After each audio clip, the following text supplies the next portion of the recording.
Right, it's official. Our Aston Martin DadB9, girls, is sold. Why are we in it? Well, because the new owner has kindly agreed and let us film one last video with it. But who's the owner? Well, I'm trying to convince him to go on camera and we'll make another video. If he's happy to go on camera, we'll make another video introducing him. But should we take it for one last drive? Yeah! Yeah, let's fire up this V12 for the last time, yeah? You ready? Yeah. Bye-bye, Aston Martin.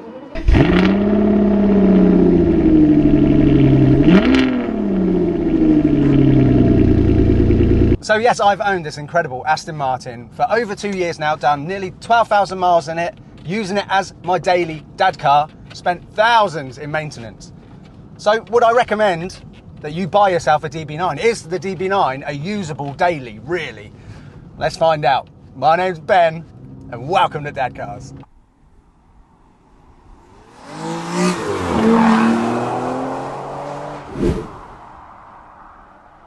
So for many people, including myself, the Aston Martin DB9 is a real dream car. Well, let's be honest, it's probably more than likely the DBS, but the DB9 feels like an achievable dream car, chiefly because the DB9 is basically half the price of an equivalent DBS, and particularly a 2009 glass key 470 revision DB9 like this with the sports pack. I would say, although it's half the price of a DBS, I'd say it's still 80% of the car.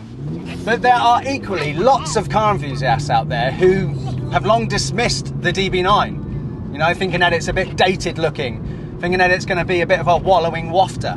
And in this video, I'm going to try to explain to you why those people are wrong. First off, let's talk about the looks and not forget that this is an Ian Callum masterpiece. You know, it was unveiled in 2003, I think. And lots of people claim that the Vantage is the better looking car, but for me, it just isn't.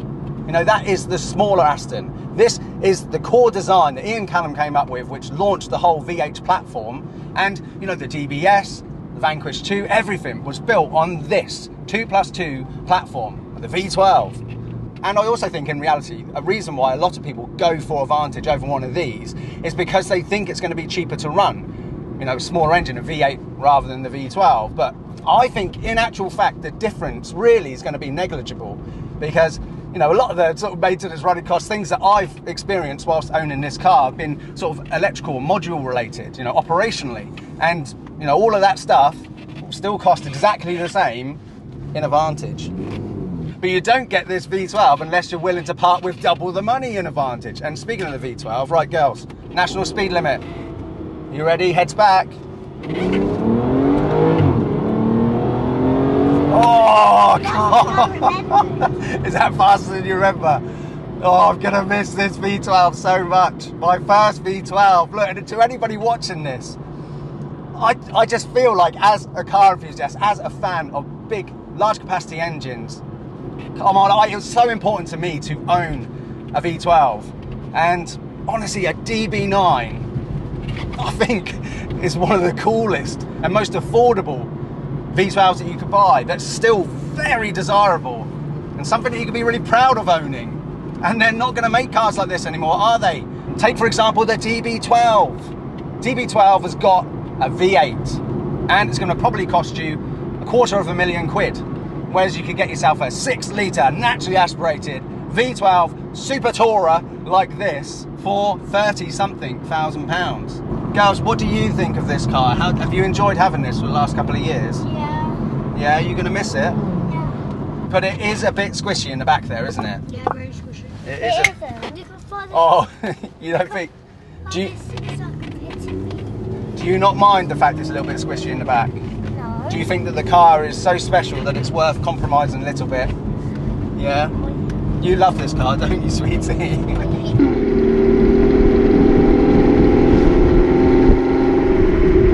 And obviously I founded this channel on making a case as to why a DB9 can be used as a dad car, and it absolutely can. But you've got to be very committed and, you know, willing to put up with the inconvenience of it being so small in here. I mean, it's small even for the driver and passenger as well. But they did also make the Rapide, remember? And I really enjoyed the Rapide S. I'm hoping to get an early Rapide on the channel soon, just to point out and show everybody that is actually the biggest bargain of the century. The Aston Martin Rapide at the moment. God, what a car. So in the second year of owning this car, I started the Dadcars YouTube channel, and I've driven so many incredible cars over the last year. It's been amazing, but what that's enabled me to do is give you now a comparison of what this is actually like to drive compared to many of its rivals, Maseratis, Ferraris, 911s, muscle cars, JDM cars. And I think the first point I want to make is that in the first year of ownership of this, because I mean the DB9s up until 2009, 2010-ish, they come on fixed dampers. So you have a sports pack or the comfort pack options, but they are fixed dampers, you can't change them. Yes, sweetie? What was your first video you did? My first video, the first video I did was of this car, the DadB9. Why are we still in it? Huh? Why are we doing another one? Well, we're doing this one because it's the last one. Oh yeah. The last video that we're doing. Oh, so that'll be at the end of all of our videos. Yeah, so people who watched the first one. Might even get rid of. Yeah, then we're going to get another all the way one. to the other one. We'll keep getting different cars now, yeah. We'll keep changing them. And then at the middle part, they'll have another Aston Martin, then we'll keep going. Yeah. And in my first year of ownership, I actually really like the sports pack dampers on here. You know, it's the right balance between a sports car and, you know, a wafty GT. However, driving some other cars which have adaptive dampers does now, in retrospect, highlight to me that really the DB9 should have adaptive dampers. Because, for example, I recently drove a Maserati Grand Sport, which is a 2005, and that is, you know, really like a focused, sort of more hardcore sports car than it is a GT car. But that, even though it's 2005 and you know the core Maserati coupe design of that car is a car from the 90s, it's got adaptive dampers, and the softer setting in the Maserati is in some respects actually slightly softer than the fixed dampers in here. The only thing that might make the DB9 slightly better is that it's got slightly more cushioning on the tyre, whereas on the Grand Sport it's they're quite low profile tyres. And because these Aston Martins as an overall package are just so special and effortless, I do actually think that yes, adaptive dampers, Aston should have put adaptive dampers in the DB9 from the start. It's far from a deal breaker, but if you're looking for a glass key DB9, I do believe some of them around 2010, certainly 2011, they were still the DB9.1 design, but down here at the bottom right button, where in my car it's the sport button, you'll see a adaptive damper button. And if you can sniff one of those out, I think it's well worth it.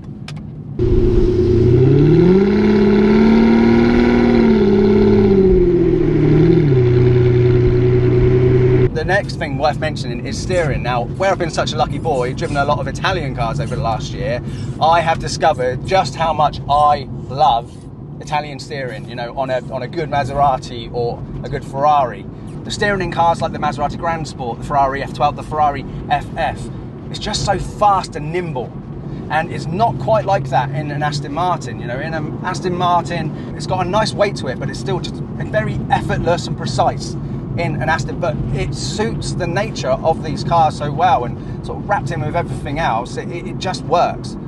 Also, the power delivery and throttle response in an Aston Martin, it's also sort of like progressive and smooth. Don't get me wrong, 470 horsepower going to those rear wheels, you know, when you want to,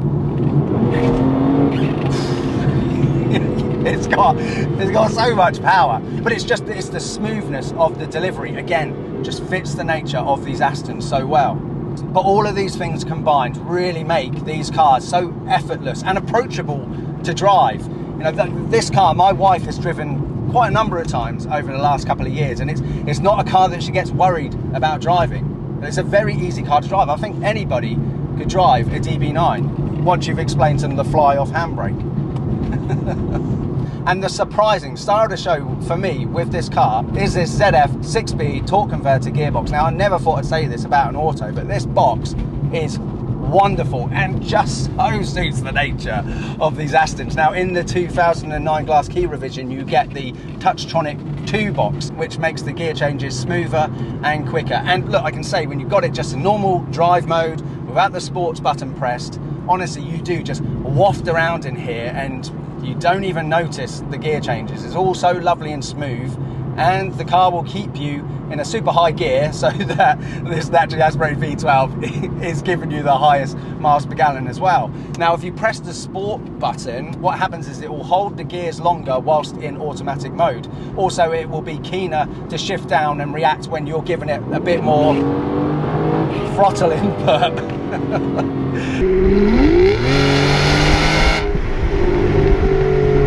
So my favourite way to actually drive this car, just sort of effortlessly driving around normally, is in automatic mode with the sport button pressed. And then of course you have these fixed paddles as well, which to activate them you just pull one and then it goes straight into the manual mode, which if you are still just wafting around, but you want to waft around in a lower gear than you need to be, it allows you to do that. And then on a more spirited drive, it gives you full control over this car, so you can select the right gear going into a tight corner. And honestly, I love this gearbox, and it is my opinion, having driven an earlier manual, that for these 2+2 Astons, it's the Touchtronic 2 box that you should go for.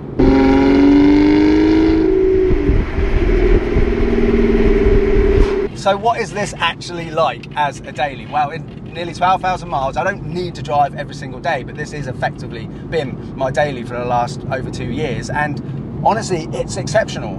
I kind of see this car, the DB9, as Aston's first really truly dailyable car. Because I mean, even going to like the DB7, the Vanquish 1, I think general consensus is that, you know, those cars do require a bit more maintenance, and they will require more frequent trips to your chosen Aston Martin specialist to get bits and pieces done. Whereas this car, for me, well, I think that a true test of what makes a good daily is that, you know, when you start it up each day, you shouldn't be concerned about if you're going to get some flashing lights on the dash. And honestly, I never did. There was times that I did have things pop up on the dash, but you know, really, no more so than, you know, any other car of this age. Certainly if you're comparing it to a Maserati or a 911, I would say. And before I forget, I just want to say a massive thank you to the guys at Phoenix AM in Basingstoke. Honestly, they have been so lovely to me over the last 2 years, holding my hand through the ownership experience of my first Aston Martin, my first V12. They have been exceptional, and if you live anywhere near Basingstoke, I would highly recommend you check out Phoenix AM. Dad, how old is this car? This car is 14 years old. Yeah, 14 years old. When is its birthday? I don't know, that's a good question. I'll have to check the paperwork. That is a good question though. But how much does this car cost me to own and run over the last 6 months? Well, without looking at the paperwork, discounting fuel, insurance and tax, I reckon it's probably over £6,000. So probably around £3,000 a year in servicing and maintenance costs for me. So I had a little look at the paperwork whilst editing this video, and it looks like it's actually over £8,000 that I've spent on servicing and maintenance of this car. So it's more like £4,000 a year. Ooh. But before that puts you off, you know, a word of advice, you know, even if you're buying a car from somewhere which, you know, it seems like they've done a thorough inspection on the car and everything, I would so strongly recommend, unless you're buying from Aston Martin themselves, to also instruct an independent PPI yourself. Worst case scenario, you might be throwing away £500, but the thing is, when you buy a car, you're probably then going to want to take it into your chosen place anyway and get them to look over it all. So honestly, I will always do it going forward, unless I'm buying from the actual manufacturer themselves, approved used.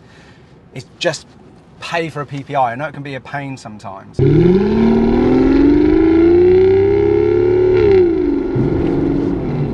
And then what you want to be looking for in the paperwork, the big thing is obviously when were the sparks and coil packs most recently done, because that is basically like a £2,000 job including labour. So if anybody asks me now, how much is it going to cost me in servicing and maintenance on a V12 Aston Martin from this generation, I say to them, sort of set aside mentally £2,500. Look, you know, it might only be £1,000 one year, but if you've set that aside, you're not going to be really upset if you do have to spend £2,500.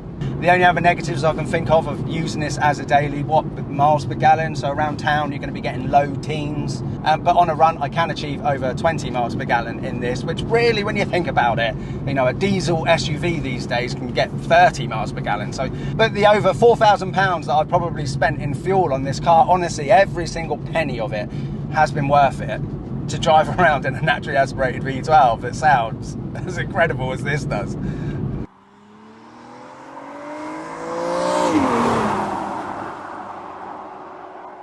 Also, these are very low cars, and the sports pack cars even more so, I think 6mm lower. So the front lip is very susceptible to catching on speed bumps, or if you're driving into a car park that's got a raised entrance, you've got to go slow and you've got to go at an angle. I think I've kissed a lip in this car about half a dozen times during those 2 years. And also the swan doors on these cars, obviously being so low, that's not all about style and aesthetics, it's got real function to it. You park next to a high curb, you're not going to scratch the bottom of your door. Also, you're not going to bump into a grass verge either. Honestly, having the doors that sort of swing up at an angle is a really practical thing, and I'm surprised that, other low-down sports and prestige cars like this, I'm surprised not more of them do it. And the front and rear parking sensors work really well in this car as well, give you confidence while you're parking it. So when you do turn up somewhere and you're trying to park it, you don't sort of look like a wally and lose your cool as you're sort of hanging your head out the window and stuff. The parking sensors are brilliant. Daddy, can we get some ice cream? You want to stop for ice cream? Yeah. Okay, yeah, all right. I think there's an ice cream place up here, and then we can stop. Honestly, if you're thinking of buying a DB9, using it as a semi-daily, I just can't recommend it enough. And then what you've got is a car that's just so special, not worth a crazy amount of money so that, it's stressful taking it out. But when you're driving it, this still does feel like, a £100,000 car. The interior on these cars is just so exquisite. I love it so much. It's just so high quality. The door handles as you're opening up and getting into your car, they're the same door handles that are on the DB12. And then when the door closes, when you open and shut the boot lid, everything is just, honestly, such good quality in these Astons. The leather and Alcantara everywhere is beautiful. Even the carpet in these cars feels really lovely and high quality. Oh God, I am going to miss this. Right, I think let's have a look. Oh yeah, there's an ice cream van there, girls. Should we pull up and finish the video of an ice cream? Yeah. Ice cream, I love ice cream. Right, so I reckon probably the best way to finish off this video and the last 2 years owning this incredible dad car is probably with a video montage. So let's cut to that now and just remind ourselves just how special having this car has been for us, yeah?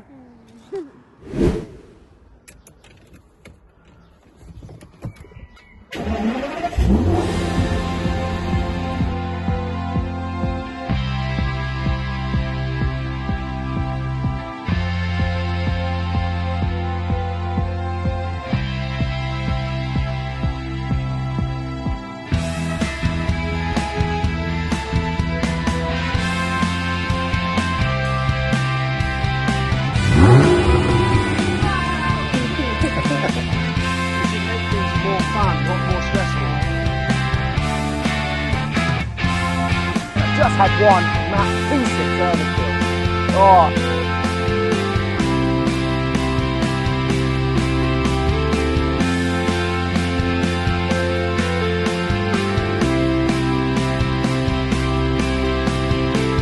What do you think of my shirt? Snazzy. Snazzy. Snazzy, thank you. You don't think it's embarrassing, do you? Embarrassing. What? No, tickles, get tickles. You're getting tickles. You're getting tickles. You're getting tickles. You're getting tickles.